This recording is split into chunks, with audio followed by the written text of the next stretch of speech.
এইখানে যারা বসে আছে ওই নবী রাসূলদের সম্মানে তুমি তাদেরকে সম্মান দিতে হবে। যদি তাদের সম্মানে তুমি আজকে অধ্যত্ব পোষণ করো, আল্লাহর গজব নেমে আসবে অবশ্যই অবশ্যই। আল্লাহ রাব্বুল আলামিন বলেন, ইয়া আইয়ুহান নাস, ওহে বিশ্ব মানব সমাজ, আমি তোমাদেরকে বানালাম পৃথিবীতে তোমরা শান্তি প্রতিষ্ঠা করবা, তোমরা মানুষকে জানাবা ইসলামের কথা, আর সেটা এমন ভাবে করবে তোমরা মাবুদের গোলামি করবা। ইয়া আইয়ুহান নাস উবুদু রাব্বাকুম, গোলামি করো তোমার রবের। আমরা কার গোলাম? এই কথাটা বলতে আমাদের কারো লজ্জা আছে নাকি?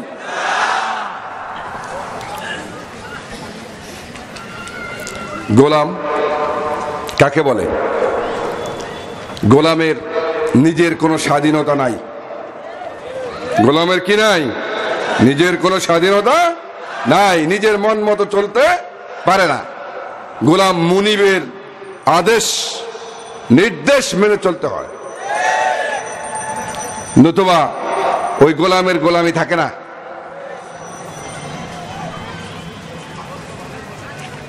আমরা কার গোলাম? আল্লাহ পাকের গোলাম। আমাদের সৃষ্টিকর্তা কে? কথা মানব কার? আইন মানব কার? একদিকে আল্লাহ তাআলার আইন, আরেকদিকে বান্দার আইন।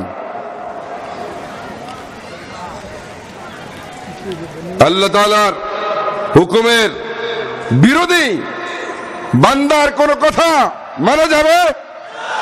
ঈমান থাকবে তাহলে? আল্লাহ বলছেন তোমরা আমাকে সিজদা করো। কাকে সিজদা করো? আল্লাহকে সিজদা করো। আপনার এই জমিনে আল্লাহ এবং রাসূলের পরে, আল্লাহ এবং আল্লাহর রাসূলের পরে আপনার সবচেয়ে কাছের শ্রদ্ধার ব্যক্তিকে? মা। কে? মা। আপনার মা যদি আপনাকে বলে যে বাবা আমাকে একটু সিজদা করো, করবেন? এখানে আমরা করব না। আমার মাকে, আমার মাবুদের কথা আর আমার মায়ের কথা দুটা যদি বিপরীত হয়ে থাকে, আমার মাবুদের কথা আর বিপরীত হয়ে থাকে, তাহলে আমার মায়ের কথা আমি মানব না।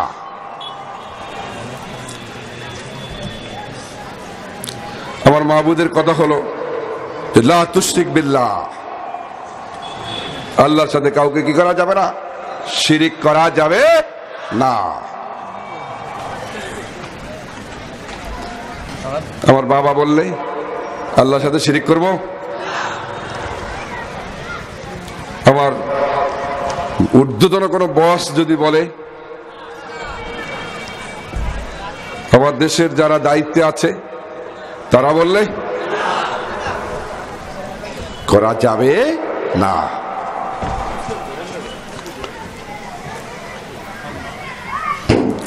হযরত আব্দুল্লাহ ইবনে মাসউদ রাদিয়াল্লাহু তাআলা আনহু থেকে রওয়ায়াত,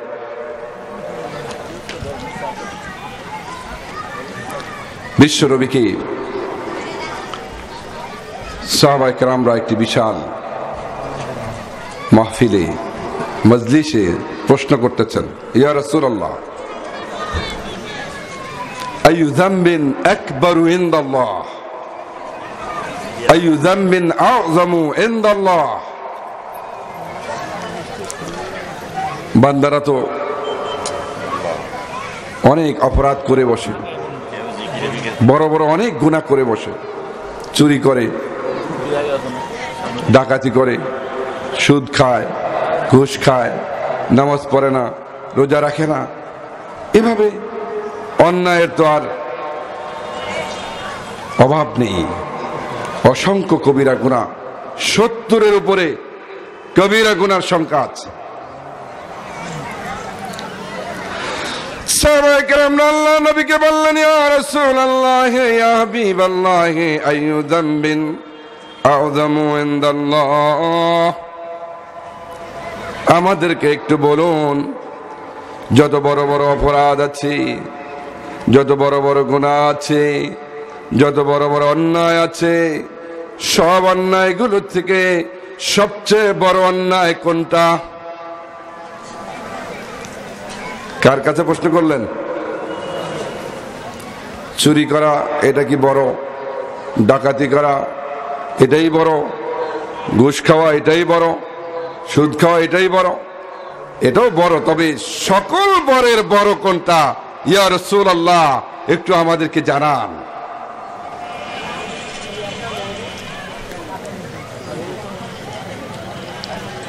আল্লাহ রাসূল বলেন, শিরক বিল্লাহ, আল্লাহর সাথে শিরক করা সবচেয়ে ভয়াবহ বড় অপরাধ। কার সাথে শিরক করা? বান্দায় অন্য কবিরা গুনাহ করে আল্লাহ মাফ করে দেয়,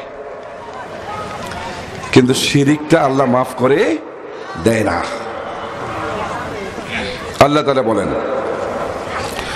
ইন্নাল্লাহা লা ইয়াগফিরু আন ইউশরাকা বিহি ওয়া ইয়াগফিরু মা দুনা যালিকা লিমান ইয়াশা ওয়া মান ইউশরিক বিল্লাহি ফাকাদ ইফতারা ইসমান আযীমা।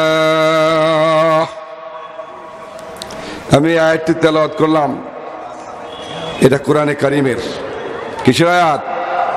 এটা হাদিস না। আল্লাহ বলেন, আমার বান্দারা, বিশ্ববাসী মানুষ, তোমরা জেনে নাও,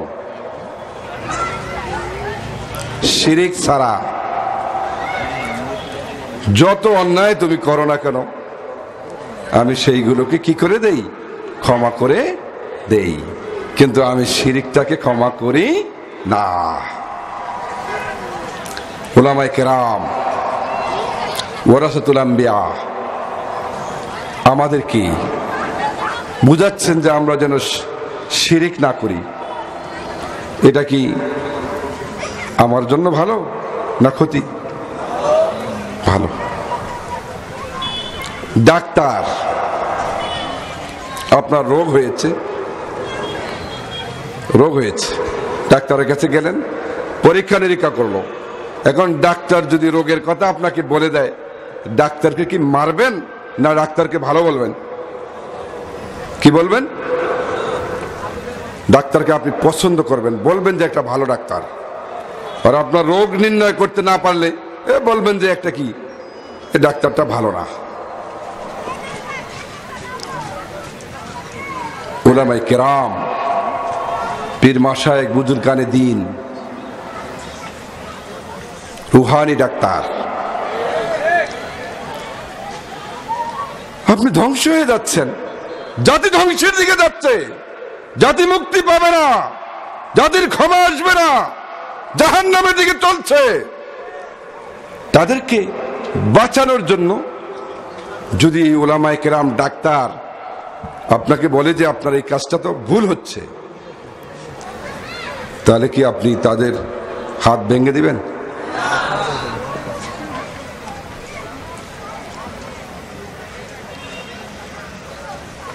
আপনি তাদের তো উচিত যে আপনি তাদের এই কথাগুলো গ্রহণ করা, তাদেরকে ধন্যবাদ জানানো যে আপনি আমাকে একটা ভালো কথা বলছেন জাতির জন্য। কিন্তু দুর্ভাগ্য আজকে যেই ডাক্তাররা রোগীর সঠিক ট্রিটমেন্ট উপস্থাপন করে সমাজে, আজকে তাদের বিরুদ্ধে রোগীরা লেগে গেছে। ওই অসুস্থগুলো ওই অসুস্থ মানুষগুলো আজকে ডাক্তারদের বিরুদ্ধে ঐক্যবদ্ধ হচ্ছে।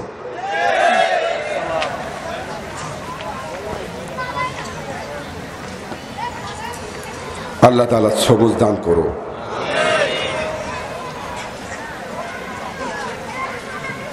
আল্লাহ তাআলা সবুজ দান করো। সম্মানিত তাওহীদি জনতা, আল্লাহ তাআলা নবী রাসূলদেরকে পাঠিয়েছেন, তাদের পরে ওয়ারাসাতুল আম্বিয়ারা এই সমাজে প্রত্যেকেই একজন দ্বীনের ডাক্তার।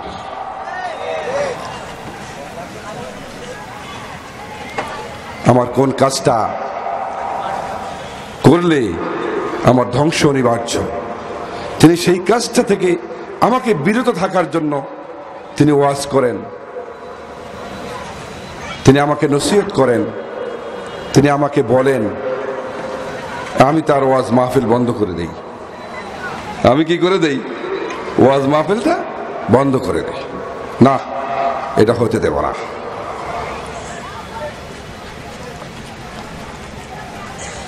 আপনাকে জানতে হবে, এই গোটা পৃথিবীর মানুষ, আজকে 700 কোটি মানুষ এই পৃথিবীতে, 700 কোটি মানুষ দুইটা রাস্তায় চলছে। কয়টা রাস্তায়? দুইটা রাস্তায়। একটা রাস্তা জান্নাতের, আর একটা রাস্তা জাহান্নামের।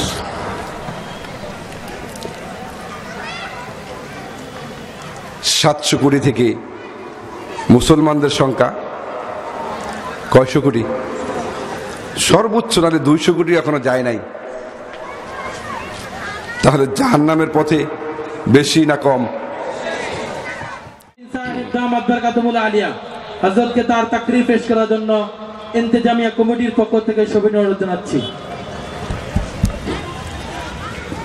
আসসালামু আলাইকুম ওয়া রাহমাতুল্লাহি ওয়া বারাকাতুহু। আলহামদুলিল্লাহি নাহমাদুহু ওয়া নাস্তাঈনুহু ওয়া নাস্তাগফিরুহু ওয়া নু'মিনু বিহি ওয়া নাতাওয়াক্কালু আলাইহি ونتوكل عليه ونعوذ بالله من شرور أنفسنا ومن سيئات أعمالنا من يهده الله فلا مضل له ومن يضلله فلا هادي له ونشهد أن لا إله إلا الله وحده لا شريك له ونشهد أن سيدنا وسندنا وحبيبنا وحبيب ربنا وطبيبنا وطبيب قلوبنا ومولانا محمدا عبده ورسوله الذي أرسله بالحق بشيرا ونذيرا وداعيا إلى الله بإذنه وسراجا منيرا أما بعد فأعوذ بالله من الشيطان الرجيم بسم الله الرحمن الرحيم يا أيها الناس اعبدوا ربكم الذي خلقكم والذين من قبلكم لعلكم تتقون الذي جعل لكم الأرض فراشا والسماء بناء وأنزل من السماء ماء فأخرج به من الثمرات رزقا لكم فلا تجعلوا لله أندادا وأنتم تعلمون وإن كنتم في ريب مما نزلنا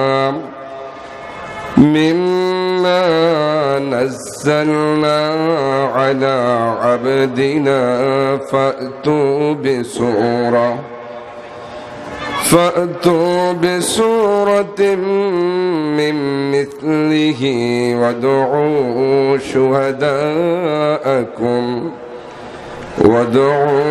شهداءكم من دون الله إن كنتم صادقين فإن لم تفعلوا ولن تفعلوا فاتقوا النار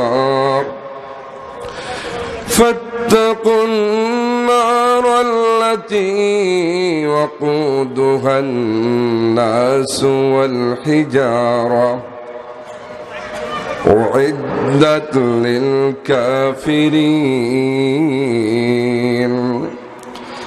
وبشر الذين آمنوا وعملوا الصالحات أن لهم جنات تجري من تحتها الأنهار كلما رزقوا منها من ثمرة رزقا قالوا هذا الذي رزقنا من قبل وأتوا به متشابها ولهم فيها أزواج مطهرة وهم فيها خالدون صدق الله مولانا العظيم وصدق رسوله الكريم ونحن ذلك من الشاهدين وقال رسول الله صلى الله عليه وسلم أن تعبد الله كأنك تراه فإن لم تكن تراه فإن الله يراك أو كما قال نبينا المحترم وقال تعالى في شان حبيبه مخبرا وآمرا إن الله وملائكته يصلون على النبي يا أيها الذين آمنوا صلوا عليه وسلموا تسليما اللهم صل على سيدنا مولانا محمد وعلى آل سيدنا مولانا محمد اللهم صل على سيدنا مولانا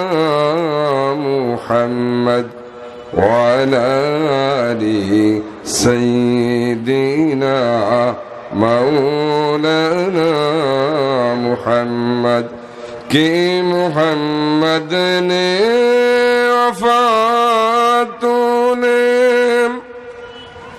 कि मोहम्मद ने वफात तूने तो हम तेरे हैं ये जहां चीज क्या लौहो कलम तेरे हैं अल्लाहुम्मा सल्ली अला सय्यिदिना मौलाना मुहम्मद व अला आलि सय्यिदिना मौलाना मुहम्मद मशरक़ हुब्ब मुहम्मद मशरक़ हुब्ब मुहम्मद मतलाए दीवानी मतलाए खुर्शीद इश्क़स सीनाए सुजानी मा अल्लाहुम्मा सल्ली अला सय्यिदिना मौलाना मुहम्मद व अला आलि सय्यिदिना मौलाना मुहम्मद बलगल उला बिकमालिहि कशफद दुजा बिजमालिहि हसनत जमीउ खिसालिहि सल्लु अलैहि व आलिहि। ভোলা জেলা তাফসীর পরিষদের উদ্যোগে 4 দিন ব্যাপী ঐতিহাসিক পঞ্চমতম তাফসীর কুরআন মাহফিলের মুআজ্জাজ সদরে জলসা ওয়াজিবুল ইহতিরাম জনাব সভাপতি সাহেব,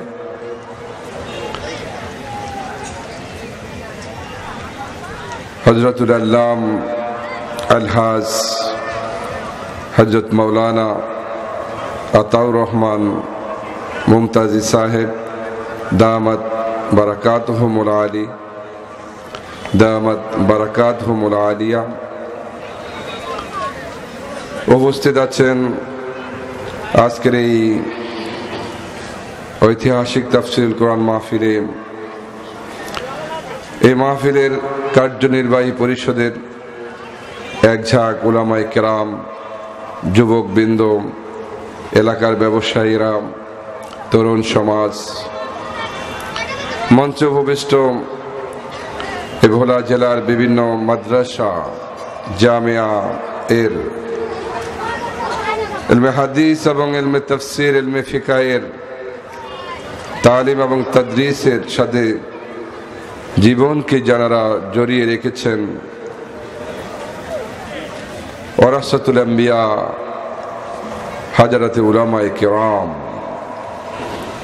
আমার সামনে আজকের এই ঐতিহাসিক তাফসীরুল কোরআন মাহফিলের প্রথম রাতে দূর দূরান্ত থেকে, বিভিন্ন অঞ্চল থেকে নিজেদের পারিবারিক, সামাজিক, অর্থনৈতিক সকল কাজকর্মকে বিসর্জন দিয়ে, বাদ দিয়ে একমাত্র মহান আল্লাহ পাকের সন্তুষ্টি এবং আল্লাহ রসুল বিশ্বনবী মুহাম্মদ রাসূলুল্লাহ সাল্লাল্লাহু আলাইহি ওয়াসাল্লামের মহব্বতে, ওয়ারাসাতুল আম্বিয়ার মহব্বতে পবিত্র তাফসীরুল কোরআনের এই মাহফিলে সমবেত হয়েছেন আমার পিতৃতুল্য মুরব্বিয়ানে কেরাম, সমবয়সী যুবক ভাইয়েরা, তরুণ ছাত্র জনতা, সাংবাদিক বৃন্দ, প্রশাসনের বিভিন্ন দায়িত্বে রত সরকারি কর্মকর্তা, ডিএসবি, এনএসআই সহ আল্লাহ প্রেমিক, কোরআন প্রেমিক আমার শ্রদ্ধেয় ভাইয়েরা, পর্দার আড়ালে আরেকটি প্যান্ডেলে আমাদের মায়েরা, আমাদের বোনেরাও হাজির হয়েছেন। এই মাহফিলের আওয়াজ যতদূর পর্যন্ত পৌঁছে যাচ্ছে সকলের কাছে আমরা আবারও সালাম জানাচ্ছি, আসসালামু আলাইকুম ওয়া রাহমাতুল্লাহি ওয়া বারাকাতুহু। সালামের জবাব আমরা কিন্তু খুব ভালোভাবে পাইনি, আমরা আওয়াজ খুব কম পেয়েছি। আমরা আবারও বলছি, আসসালামু আলাইকুম ওয়া রাহমাতুল্লাহি ওয়া বারাকাতুহু।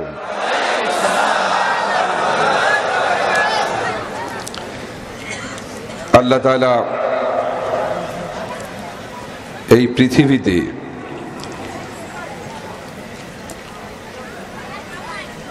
আল্লাহর প্রিয় নবী হযরত আদম আলাইহিস সালাতু ওয়াস সালাম, আমাদের আদি পিতাকে তিনি যখন তাকে সৃজন করলেন, সৃষ্টি করলেন, তিনি সৃষ্টি করে তার দেহের মাঝে আল্লাহ পাকের আদেশ রূহ এটি এখনো দেননি।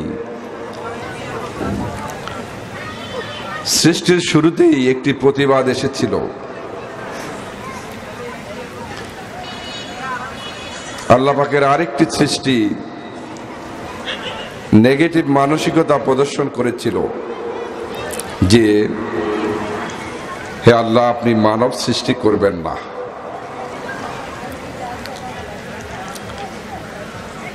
তাদের পূর্ব এক্সপিরিয়েন্স ছিল, অভিজ্ঞতা ছিল যে এর পূর্বে এই পৃথিবীতে আল্লাহ তাআলার অন্য মাখলুকাত ছিল,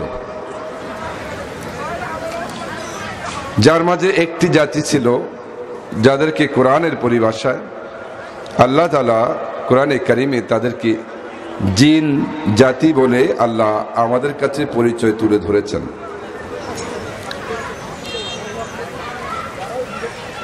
আল্লাহ রাব্বুল আলামিন এই পৃথিবীতে যখন হযরতে আদম আলাইহিস সালাতু ওয়াস সালামকে মানবতার সৃষ্টির উদ্দেশ্য আল্লাহ তাআলা যখন ফেরেশতাদের মাঝে জানালেন, ফেরেশতারা রব্বুল আলামিনকে বললেন, আতাজআলু ফিহা মান ইউফসিদু ফিহা ওয়া ইয়াসফিকুদ দিমা। আয় আল্লাহ তাআলা, আপনি কি এই শান্তময় পৃথিবীতে, এই জমিনে এমন একটি জাতি বানাতে চান, ইতিপূর্বে জিন জাতি যেভাবে একে অপরের সঙ্গে সংঘাতে লিপ্ত ছিল, যারা রক্তপাত ঘটিয়ে ত্রাসের রাজত্ব কায়েম করেছিল, যারা পৃথিবীর মাঝে টেরোরিজমের ব্যবস্থাপনা করে এই পৃথিবীকে বসবাসের অনুপযোগী করে দিয়েছিল, আবারও কি আরেকটি জাতি এখানে বানাতে চান, যারা আবারও এই পৃথিবীটাকে কলুষিত করে তুলবে, অন্যায় অবিচারের মাধ্যমে, অত্যাচার জুলুমের মাধ্যমে, হত্যা রাহাজানি ছিনতাইয়ের মাধ্যমে, রক্তপাতের মাধ্যমে আবার এই শান্ত পৃথিবীকে অশান্তময় করে তুলবে। মাবুদ, আপনি কি এমন একটি জাতি আবার বানাতে চান? অথচ আমরা তো আপনার স্থাপনের জন্য, অশান্তি স্থাপনের জন্য আমাকে বানানো হয় নাই। আমি আপনাদের সামনে প্রথমে ইসলামের কথা বললাম, আসসালামু আলাইকুম, আপনাদেরকে আমি সালাম জানালাম। আর এই মেসেজটা আমি দিয়ে দিলাম, পৃথিবীকে আমাকে পাঠানো হবে, পৃথিবীতে আমার অনেক সন্তান আসবে, অনেক আদম সন্তান আসবে, কোটি কোটি মানুষের অস্তিত্ব পৃথিবীতে হবে। ওই মানুষগুলোর স্লোগান হবে, আমরা পৃথিবীতে শান্তি চাই, আমরা পৃথিবীতে অশান্তি চাই না। মানবতার সৃষ্টি, আমাদেরকে সৃষ্টি করার উদ্দেশ্য আল্লাহ তাআলার কি, যে পৃথিবীতে একটা কি তৈরি করবেন, একটি শান্তময় পৃথিবী, একটি শান্তির ঠিকানা বানাবে এই পৃথিবীকে।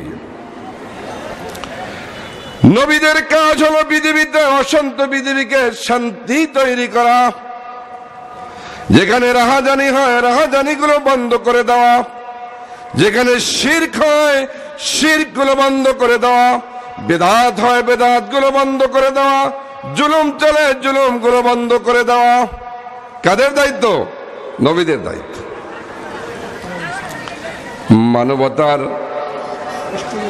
দায়িত্ব হলো এই পৃথিবীতে শান্তি তৈরি করা। এজন্য বিশ্ব নবী মুহাম্মদুর রাসূলুল্লাহ সাল্লাল্লাহু আলাইহি ওয়াসাল্লাম ৬ষ্ঠ হিজরিতে মক্কা থেকে হিজরত করে যখন মদিনায় চলে গেলেন, হিজরতের ৬ বছর পরে গোটা পৃথিবীর সকল রাষ্ট্রপ্রধানদের কাছে তিনি দাওয়াত দিলেন, চিঠি লিখে, আসলিম, তোমরা সবাই ইসলাম গ্রহণ করো, আসলিম, তোমরা সবাই ইসলাম গ্রহণ করো, তাহলেই তোমরা শান্তি পাবা।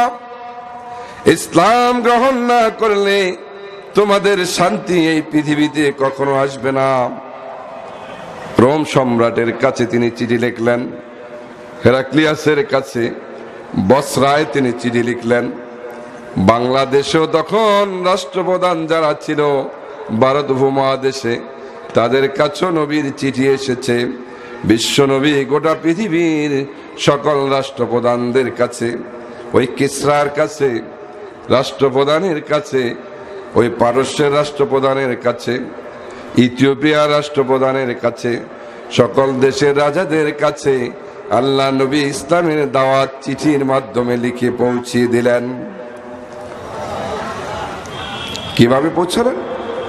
সেখানে তিনি বাহক পাঠালেন সাহাবীদেরকে, কোথাও হযরত দাহিয়াতুল কালবিকে পাঠালেন, কোথাও হযরত আমেরকে পাঠালেন। এভাবে বিভিন্ন জায়গায় আল্লাহ রসুলের পত্রবাহকগুলো ইসলামের এই দাওয়াত নিয়ে এগিয়ে গেলেন। কিন্তু আল্লাহ রাব্বুল আলামিন বিশ্বনবী জনাবে মুহাম্মদুর রাসূলুল্লাহ সাল্লাল্লাহু আলাইহি ওয়াসাল্লামের ওই পাঠানো বাহকদেরকে, ওই যে সকল রাজাগুলো সম্মানিত করেছেন, তাদের সম্মান আল্লাহ আরো বাড়িয়ে দিয়েছেন। এমন কেউ ছিল যারা আল্লাহ নবীর পাঠানো চিঠিকে টুকরো টুকরো করে দিয়েছে। বিশ্ব নবীর কাছে যখন এই সংবাদ পৌঁছলো, আল্লাহ নবী আল্লাহর কাছে আবেদন করলেন, ও মাবুদ গো, যারা তোমার নবীর ওই হাতের চিঠিকে টুকরো টুকরো করে দিয়েছে, তাদের রাজত্বের মসনদকে তুমি টুকরো টুকরো করে দাও।